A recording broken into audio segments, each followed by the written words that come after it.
Alright, so we're back. This is the big one. The first big one of 2025. This is going to be UFC 311. We're going to be going through the predictions for every single fight on the card, from the early prelims all the way up to the main card and the main event of this. This is going to be going down at the Intuit Dome in Inglewood, California. This is going to be a big main event, huge co-main, even a big featured fight on the main event. Good fights all throughout the card. We're going to get right into the early prelims. That's going to be Tagir Ulenbekov versus Clayton Carpenter. So Saturday will be the night of the Team Khabib storyline. It's going to be in full effect here. We've got Tagir, Umar, and Islam all in the same card, with Coach Khabib cornering all of them, so they're going to win.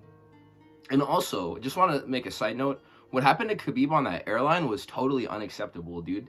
I couldn't believe that was not cool. I don't know if anyone saw that, or like, and they told him to get off the plane. They told him to get off the plane because he looked too Muslim, bro. It was crazy what happened to that guy, so anyways, we're just going to continue to get on the card. That's crazy that he made a headline for, like, experiencing, like, racism and prejudice out in public. That's pretty insane, but hopefully he can bounce back and get some wins on his fighters, like, whenever this card rolls around. So we're going to continue with the canceled bout last year against Joshua Van. That would have been very fun to watch. Tagir is back for the first time since 2023, where he subbed Cody Durden in the second round of their fight, I believe. I think he will win this fight. Clayton Carpenter is a grappler who's pretty solid, but the question is, will he have an answer for Dagestan grappling? And I think that they chose a guy who will not be able to show Tagir up in this fight, as far as, like, the wrestling goes. There's a chance that Clayton Carpenter wouldn't beat Durden in 2025. I'd say that that matchup is kind of up in the air. So I don't think that this is going to be a fight where they're still, like, tracking Tagir Ulenbekov, like, right up to the title as soon as he comes back, so he can, like, pick up where he left off, kind of. They're just trying to tune him up. Honestly, this is a tune-up fight, so he can, like, be gauged for where in the rankings he fits and who they should make him fight next. Because flyweight is superstar for talent, so if he comes out and washes this guy really early, they might even push him, like, they might give him a title shot with the way that things look. So who even knows at this point? I think they'll comfortably win this fight through maybe a submission. I think that whenever Clayton Carpenter is being brought to his corner with Khabib sitting in it, and he's in mount, and Khabib's like, Astroshna, takista, pro, nagulala. And then, like, you know, it's going to be an easy time for this guy to win. It's not going to be any resistance at all. So round 2 sub for Tagir Ulenbekov is what I'm calling. Ricky Turcios versus Bernardo Sopaj is going to be the next fight. Ricky Turcios is as cringe as they come, and honestly, I don't even know what he's saying half of the time whenever he wins. I don't really like whenever he wins because he has to get a fighter interview at that point. And he is cringe as I don't even know what, mate. So he does a pretty decent job, though, of putting on fun fights, and he competes at a pretty high level, so that is something to note. He is a Raw Rosas victim, though, a chop chin victim, but he is cold chop chin, and I'm just interested to see how he can bounce back from this loss, because that was the last fight that Ricky Turcios had, was against Raw Rosas. And again, I don't really like hearing him talk in the octagon, but I think he's going to win this fight, just because I remember Sopaj, because of his fight with Vinicius Oliveira. He got 360 no-scoped from across the octagon with his flying knee. Vinny sprinted towards a completely compromised and unassuming Sopaj, who turned his back to reset because he had been hurt. Vinny is a very nasty striker, so I mean, I'm not going to expect the same type of display of offense from Ricky Turcios as I would from a Vinicius Oliveira, just because we've seen Ricky Turcios fight and he's not as dangerous, and we know that. But Sopaj is, the fact that that happened to him and, like, that setup was even possible, no matter, like, what level of comp he was facing, is, like, I don't really know. And he's supposed to be a striker, too, and he didn't really look all that special in that fight before he got brutally knocked out.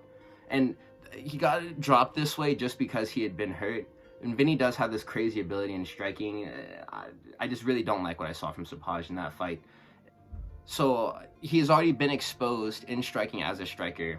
I'm not sure if anyone's ever got him up out of there as far as, like, grappling has gone. He doesn't really have that many losses on his record, but I think this is another way that he could be exposed for all of us to see. We've already seen him get outstruck and knocked out, but I think that he's going to get choked in this fight. So I think that what's going to happen, though, is that people are going to largely favor Sopaj to win this fight on the basis of his superior striking, but he'd really need a KO to win this fight. And I think that Ricky Turcios is going to be able to grind out a decision here. So that's what I'm going to favor, a very methodical and calculated Turcios, game planning to his victory, and then dropping some really cringe bars on the mic afterwards. That's what I'm going to pick. The next fight is going to be Rinya Nakamura versus Muin Gafurov. And Muin Gafurov, the only reason why I even remember who he is because he's the guy who got guillotined by Saeed in like a minute super easily in their fight. Rinya Nakamura is he's a thug from Japan who honestly let me down a little bit in his last fight. In his last couple of fights, he's not really been looking too hot. It's like he has a problem detecting whenever he can finish a fight. He can't just like feel it out and understand, okay, I've hurt this guy and I can win now, so I should try to win. He can get complacent in striking and then just reduce his pacing from what we're used to seeing him over the course of 3 rounds, you know? Like, he'll really slow down in those later rounds. Or even in his last fight, he'd be grappling in top control positions and dominating and then just kind of get stuck in them, you know? Not even looking to transition. It's kind of like he's thinking about what he's going to do instead of just attacking these positions. And he seemed like a berserker savage on the road to the UFC circuit and in his debut, but now the narrative is that he's kind of gun-shy and he has mid-cardio problems to work out, so... I think that Gafurov, his last win came over Lang Hyun-ko, and this is a Korean fighter. It was during some Saudi Arabian card, I believe. He was fed to Gafurov, basically, for like the Saudi Arabian crowd, and he won a decision, and that doesn't really move me, because 15 minutes with a guy like Ko doesn't really translate to being able to last with Rinya Nakamura off the leash, you know? Like, I'm thinking he's about to come out, like, if he does show up in a threatening form, you know? So that's what I'm going to pick, a Rinya Nakamura knockout. Early, round 1, round 2, TKO, knockout, it'll happen. I think that I'm going to be right about this one. I wouldn't go as far as to say it's a lock, but I think that Rinya Nakamura knows what he's here to do now, and he's going to perform. So I'm going to say that he gets this one done. The next fight is going to be Ailin Perez versus Carol Rosa. And this is going to be a quick breakdown because I'm always going to root for the twerking woman. She's been doing good lately too, and she twerks, so that's why I'm always going to side with her whenever it comes to, you know, like just some Randiski woman, like bantamweight. I'm just going to pick Ailin Perez in that fight. Carol Rosa has a nice wrestling bag, but a loss to Norma Dumont, which makes me think this is a free one for Ailin Perez, because I may be saying this because both of them look good, but I think that their skill sets are pretty relative to each other, and I think that if you lose to one of these fighters, there's a pretty high likelihood that you would lose to the other one. So Carol Rosa is also a Sarah McMahon victim, which is unacceptable. Ailin with a big butt is going to win this fight via round 2 submission. That is going to be my pick. We're going to move on, and that's going to take us on to Grant Dawson versus Diego Ferreira. I think this is going to be the top of the early prelims here, and I just want to say that I cannot save Grant Dawson from Diego Ferreira. I don't know how he's going to get chinned, but either way, late or early, he is going to sleep, and these events have been set in motion that I'm powerless to stop, and I'm very frustrated by the fact that I'm just having to just witness all of it. Ferreira beat Mateus Rebecki. Diego Ferreira, he chinned Michael Johnson. He's an absolute savage, and he beat the snot out of Mateus Rebecki, who's the guy who just won a grinder against Oralby, and Oralby was like the next big thing that we all thought was going to be the most prevalent prospect in the lightweight division. Mateus Rebecki beat Oralby. Before then, Diego Ferreira has beaten Mateus Rebecki, so he's just going to be stronger than Dawson in every single position, I think, and technically more dangerous on the feet. He'll get very far ahead in round 1 if he doesn't finish the fight there, and he will wear on Grant Dawson to the point where he will break him over the course of the remaining 10 minutes if 5 minutes isn't enough for him to get that finish. So I think it'll be with a boxing combo, and he'll properly knock out Grant Dawson with his hands, and it'll be grisly, which sucks because Dawson is really my boy, and they've been giving him fighters that he can just control and dominate lately, after the Bobby Green fiasco where he got one-shotted for 205 HP. So the buck stops here. Diego Ferreira is going to win by whatever he wants in this one. It'll probably be in the first round. It's Future Micah. I am here because I didn't see that Cedric Dumas and also Johnny Walker have pulled out of this card. So I am going to make predictions for the video. I'm going to make new predictions to replace the old ones that I made that no longer make sense because the opponents aren't there anymore. So Zachary Reese versus Azamat Bekoev. This fight is going to be another one that, like I just said, got scrapped. It sucks. Cedric Dumas is out with an unstated injury. It's good that he didn't talk about what is hurting him because I don't know why fighters do that. It doesn't make any sense. But Zachary Reese was the same guy who we need to never forget. He was the one who got powerbombed by Cody Brundage. That's the reason why he fought Bo Nickel on UFC 300. And he got knocked out trying to finish a triangle choke, which, I mean, it does happen. That's the dice you roll as a grappler. I will pick Zachary Reese, though, to win this fight now, especially just because of his fight with Julian Marquez on the bounce back. He knocked that guy out in like 20 seconds. And then his most recent scrap with Jose Medina as well. But I think that the Julian Marquez fight might have been like a Duke de Stupage, honestly. And that sucks. But he did win against Jose Medina, and that was a clean decision. So his opponent is LFA Scum, who had won the belt in the promotion via a split decision in a stinker classic with Denis Budka. Azamat Bekoev is a banter champion who is honestly just happy to get this shot, probably, and doesn't realize how in over his head he is, just competing with any UFC level talent. That's just because, like, he's literally went life and death with Denis Budka, and that's about as low as you can stoop, to be honest. Zachary Reese is more likely a better grappler than this guy is, just because in his fight with Budka, he was shooting takedowns and getting them stuffed. He was stuffing some takedowns, but I'm not really sure if he spent any time on his back, to be honest. But it's not like Denis Budka is a renowned grappler at 185. He's not even in the promotion anymore, I don't think, dude. So I don't even know what to make of this, really, to be honest. All of Reese's fights, though, are first-round finishes, and I don't think that this will go different win or lose. But whenever it does start to get hairy, I think that Azamat is going to freeze under the lights, and he's probably just going to get sunned because this moment is going to be larger than him. In the Budka fight, Bekoev showed pretty solid takedown defense, like I just stated.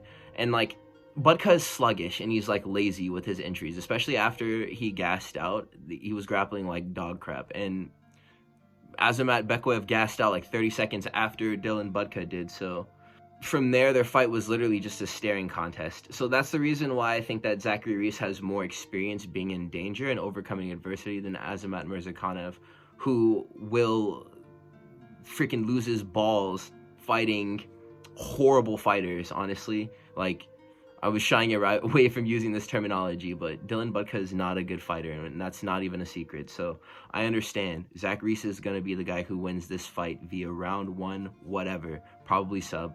That is going to be my pick for this fight. And then that will take us on to Jailton Almeida versus Sergei Spivac. And I will say this is honestly going to be a test to see who the new heavyweight grappling gatekeeper is going to be. With, like, no shot of ever getting to the title, you know, that's the position that these guys are fighting for. They're not fighting for a belt.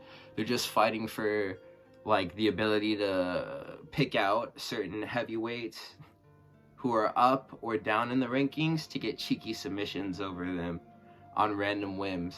Sergei Spivac, like, I guess he's had opportunities to fight for the belt. Granted, he beat, you know, Cyril Gahn and other people like that, but I guess Jailton Almeida did too whenever he fought Curtis Blades. So these guys are very similar.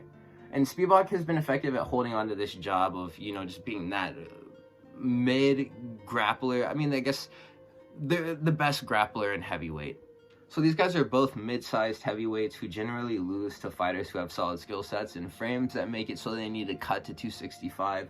These guys clock in at around like 240, 250 generally as a regular thing. So I'm very interested to see how this all unfolds, just because these guys' attributes are pretty similar. This is a good match. Spivac usually just wet blankets certain heavyweight fighters who can't grapple, and that's most of the time that he fights. That's most of the people that he gets matched up with. And he has an easy time most nights, but whenever people start stuffing his takedowns and sub attempts, he can quickly get hurt and put away. And he's one of these guys who can take a lot of damage super fast and the fight is over. I mean, it's heavyweight, they can all kind of do that, but he'll plant and just eat like 8 punches once like his takedowns fail. So it's just that Jailton kind of sucks at striking, and I'm really just weighing that. I'm not sure like if he'd be able to even hurt this guy if he did stuff a couple of shots and disengage from the clinch. I'm not sure if he has the IQ to be able to work his boxing in certain grappling scenarios. I mean, he's not really even that good with ground and pound either. We do know that this guy doesn't really have that good of striking, and that's the reason why the Curtis Blades fight went the way that it did. And granted that Spivac is half as dangerous as Blades, I don't think that Jailton can finish him with his kickboxing, you know? And he need to drag this to a decision or win by sub, which I believe he'd be able to do with his boxing or kicks if he can properly set up his shots. So Jailton Almeida will probably use his superior wrestling and cardio to contain Spivac for 15 minutes, winning a decision. That's what I think is going to happen. But I could also see a submission happening too. It's just going to be whose cardio holds up. And just by looking at both of their physiques, I think that we can make a solid guess at who is going to get tired first. It's Sergei Spivac. So, moving on, we have Payton Talbott versus Raoni Barcelos. And this could be either another free KO highlight for the boy Talbott. Honestly, I should not say the boy because, you know, he's kind of like, there's something about that guy. I don't know about him, man. But it could also be a very competitive fight that tests this athlete to show what he's made of. This guy lacks star power to me just because he's a little bit flamboyant for my liking. That's why I hit him with the side eye. But I really like the way that he fights. I think that he does a good job of closing things, and he has a really great deal of confidence whenever he throws his punches and kicks, and knees especially too. He sits down on all of his shots, and he throws everything to cause a lot of damage to his opponent, and he's always effective in doing that. Raoni Barcelos can make this fight interesting because of all the experience and fighting that he possesses. He's fought Umar, he's fought Saeed, he's fought Kyler Phillips, he's fought Victor Henry. Over the course of his career, he's put on fights with a lot of skilled fighters. He's lost most of these fights, but he did beat Saeed. So it's not like he's going to be shy to face a new and up-and-coming prospect because he's done that on several different occasions.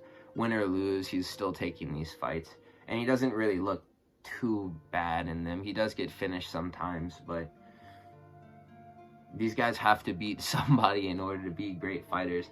And I think that largely he is going to be fodder. And I'm going to predict that a Talbot round 1 KO is going to happen. Just because that's what we all want to see. And I think that they're matchmaking Talbot on the basis of the fact that he's trying to get fans and move up the title with a lot of fans. So they're giving him guys that he can knock out. This is like a very Howley and Paiva-esque matchmaking for him versus like, you know, Sean O'Malley on the same trajectory, moving up the rankings. I need more strikers at the top of bantamweight, so this is good for me because it's just looking like a Mario Batista fest up there. We're going to talk about that later. Talbot round 1 is going to be the pick here. So next we got Bogdan Guskov versus Billy Alenka, and maybe sleeping this random prospect debuting because they need someone to fight this Saturday will give Bogdan Guskov the exposure that he needs to finally step out of Anthony Smith's shadow and get some freaking fans, dude. Before, I'd say that this fight had Sleepy KO written all over it, and Johnny Walker's temple is where the shots were going to land, but I'd only really say that just because Bogdan is a really weird striker whose aggression and pacing are both super hard to read since he explodes in bursts and goes with long combos to freeze his opponent. Somewhere in these sequences, he usually hurts whoever he's fighting, and then he can finish super easily whenever he's dealing with a compromised opponent. He's a good finisher. Billy Alenka, though, as compared to Johnny Walker, who has no chin, Billy Alenka is a pretty decent martial artist, I'd say. Just from what I've seen, he's technical enough to not bang, and he doesn't really want to do that with Bogdan anyways. I believe that Bogdan has some grappling chops on him, you know, but Alenka could expose a hole in his game just by coming out to wrestle, because I haven't seen a whole lot of Bogdan Guskov's grappling, and also Billy Alenka has used wrestling offense to win a lot of his fights. So we'll see how this goes. He may just get absolutely torched at all positions of this fight. I think that nobody's really going to call you an idiot, though, for taking this underdog. Guskov has UFC experience, but, like, not really that much, you know? And this makes this fight more up in the air than it otherwise would be. It was going to be a big moment for him to knock out Johnny Walker just because he is really a freebie with anyone who has displayed decent KO power at any point in their career. And this new fight is probably still going to be a freebie for Bogdan Guskov.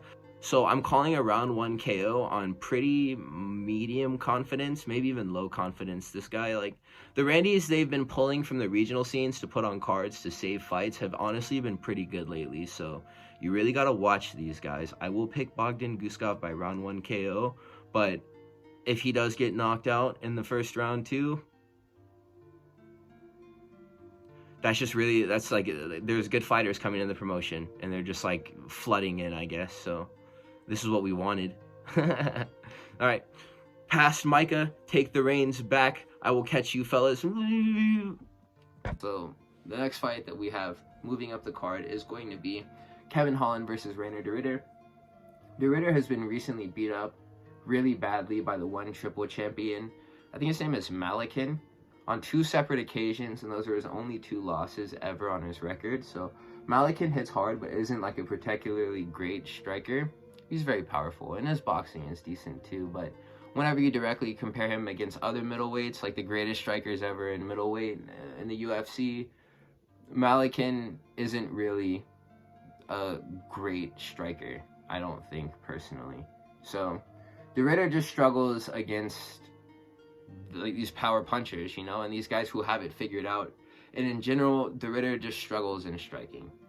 And Holland really does well against fighters who don't strike confidently. It's something that I've noticed. I've said it before, you put him against the Cowboy Oliveira's and stuff, the Ritter strikes basically on the same level as like Cowboy Oliveira. He may be a little bit worse at striking than Cowboy Oliveira, so I think it's very possible that even though Reinier de Ritter's grappling is great, he can't finish a shot before he gets blicked up by a few straight punches that end this fight and Holland wins. Also, I'm weighing the outcome that Reinier de Ritter just ties up Kevin Holland on the ground and Holland gives up like we see that he usually does against people who have strong wrestling. This will be a good fight, and like a stupidly game planned Reinier de Ritter who's not just trying to wrestle immediately is going to get knocked out badly. But I think that the year is too new for fighters to be slacking off and not being on point, and I think that both of them at the height of their games on paper, Reinier de Ritter wrestles Kevin Holland and subs him. So the guy who choked out GM3, this is him, and I've always believed in Gerald Meerschaert, and I think that he still would beat up Kevin Holland if they did fight. And I like what I've seen from Reinier de Ritter in his last fight, I guess, grappling-wise at least, and I don't really trust Kevin Holland anymore. I'm like the #1 Kevin Holland hater, so I will predict a round 2 submission from Reinier de Ritter. He will wrestle Kevin Holland, and then he will choke him. And that's what it's going to be. The next fight that we will discuss is going to be Beneil Dariush versus Renato Moicano. Dariush has intelligently taken some time off after 2 consecutive knockouts from Charles Oliveira and Arman, and now he's coming back to fight Renato Moicano, who has been on fire lately. Dariush is a very heavy top player whenever it comes to his grappling with strong boxing and solid defense to mitigate the damage that he takes in his fights, but, you know, Renato can be caught too, and that's something that I'm thinking about. He has very good recovery, though, which will surely be better than Dariush's, even after all this time since those KOs. Renato is also a guy who has just been beating people up in mount lately, and this will be his time to strike and showcase what he can do with his hands and his, you know, his legs. So I'm excited to see him and Beneil Dariush kickbox, and I will still say that Moicano likely does win this striking fight, but it may be close, and it's going to be good. So Renato can potentially exploit the way that Dariush had been chinned by Saryukian by using knees to set up punches the same way that he had. Moicano is a smart guy who's a master of game planning and watching footage. Look at the way he developed that strategy of like the takedown entry off of that lead high kick that Benoit Saint-Denis always throws at the beginning of his fights. He learned how to, I mean, he didn't learn how to do it, but he just drilled parrying the kick and catching it, the heel, into a back take so he could get a takedown, and it worked beautifully.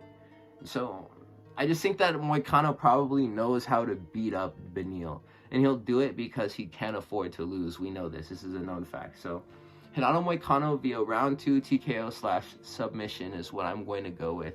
That's what I think is going to be the right pick here. Moving up the card, we're getting into the featured fight of this one. It's going to be Jamal Hill versus Yuri Prochazka. Okay, so love him or hate him, Jamal Hill is a pretty smart guy who understands what it takes to stay relevant in the sport. He's taken one of the worst L's Pereira has ever handed anyone at 205, and he's still around as the featured fight of the main event on this card, fighting as a title eliminator basically, because Ankalaev is just gone at this point, I guess, like forever. So I guess we have to deal with that. We'll see how things go, but I'm really convinced that Jamal Hill does win this fight, and I think that he beats Yuri pretty badly.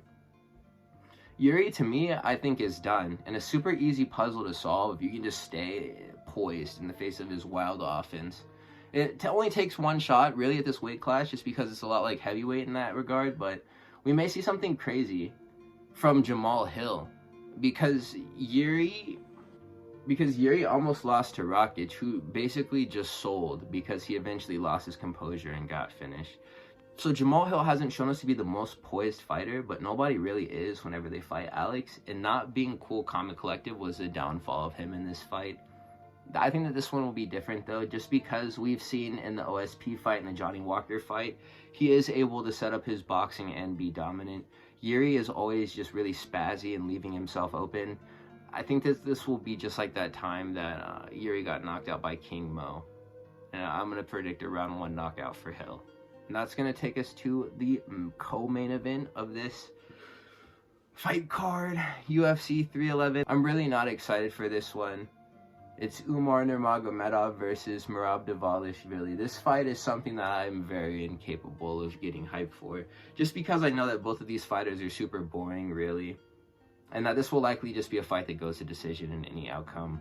Umar is skilled and can maybe drop Merab and chase a finish, but like a walk-off KO, he just doesn't really do that. So I'm super salty still that Sean O'Malley is no longer champ, but they really need to push contenders to the top of this division who are strikers, because I'm sick of these nut huggers running things, you know? I'm really tired of it. Aljo at least had openings that he left in his game to get knocked out, but these guys like Umar and Merab, they both play the game so safely. Each one of them both do it, and they take no risks whenever it comes to securing victories. Strikers take risks just by fighting the way that they elect to fight, just because the knockout threat from their opponent is always there.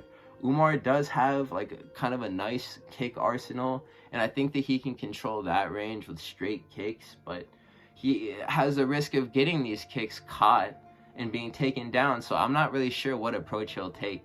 I think that he'll likely just try to beat Merab at his own game, and this is a really boring game, and I'm expecting 5 rounds of just absolute stink, bro, and that sucks. That sucks. That really sucks, because I used to actually enjoy this division a lot. Back in the day, man, it was a really fun division with a lot of high-octane striking matches that would just happen, and you'd watch them and you'd be like, man, that was a good fight. I like 135. And I really hate that things changed in this division in such a short amount of time. But anyways, my official prediction is going to be Umar by decision. But I have 0 expectations for this matchup other than that Umar wins. I don't really know or honestly care that much what happens. I just hope Sean O'Malley can become champion. Alright, moving on to the main event. It's going to be Islam Makhachev versus Arman Tsarukyan 2. I think it's too funny how Arman is already loaded with cash and still just fights just because he thinks it's fun.